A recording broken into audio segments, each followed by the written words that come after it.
Ship లో barbecue ఎలా చేస్తారనేది ఈ వీడియోలో చూపించబోతున్నా. Hi friends, I am Pavan Bunga. ఈ రోజు మా షిప్ లో బార్బీక్యూ చికెన్ చేస్తున్నాం. ముందుగా బార్బీక్యూ స్టాండ్ ని తీసుకొని నిప్పులు రెడీ చేస్తున్నాం. చికెన్ బాగా ఫ్రై అవ్వాలంటే నిప్పులు బాగా ఎర్రగా మండాలి. కాబట్టి మేమందరం కలిసి నిప్పులతో పెద్ద యుద్ధమే చేసాం అనుకోండి. ఫైనల్ గా నిప్పులు రెడీ అయ్యాయి. మా చీఫ్ కుక్ ఇతను ఏదో ఒక రోజు ఇతనితో ఇండియన్ డిష్ చేయించి వీడియో పోస్ట్ చేస్తా. అవునండి, చెప్పడం మర్చిపోయా, ఈ రోజు నా పుట్టినరోజు. పవన్, నీ పుట్టినరోజు నాడు ఏదో ఒక స్పెషల్ ఉండాలని మా చీఫ్ కుక్ పైన ఈ రోజు డిన్నర్ చేద్దామని అన్నారు. అలాగే నాకు కూడా వీడియో తీయ అన్నారు. పైకి కావాల్సినవన్నీ కూడా రెడీ చేసుకున్నాము. ఇంకా పైకి వచ్చి రెడీ చేద్దాం అనుకున్న లోపు గ్రిల్ ప్యాన్ బాగాలేదా అని చెప్పారు. మళ్ళీ కిందకి వచ్చి కొత్తది పట్టుకొని వచ్చాను. ఇంకా గ్రిల్ చేయడం మొదలు పెట్టాము. అలా ఈవినింగ్ టైమ్ లో ఇలా డెక్ పైన సముద్రం మధ్యలో చల్ల గాలిలో ఈ ఫీలింగ్ భలే ఉంది. ప్రతి ఒక్క షిప్ లో కూడా నాన్ వెజ్ ఐటమ్స్ అన్ని కూడా దొరుకుతాయి.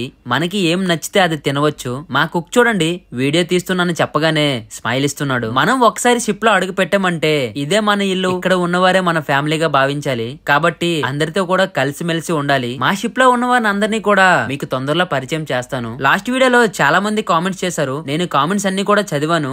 రిప్లై ఇవ్వలేదని బాధపడకండి. ప్రతి ఒక్క కామెంట్ పైన కూడా వీడియో వస్తుంది. మొత్తానికి చికెన్ గ్రిల్ అయిపోయింది. చక్కగా లొకేషన్ చూస్తూ ఫుడ్ ఎంజాయ్ చేసాం. ఈ వీడియో ఎలా ఉందో తప్పకుండా కామెంట్ చేయండి. లైక్ చేయడం మర్చిపోకండి. మళ్ళీ కలుద్దాం ఇంకో మంచి వీడియోతో.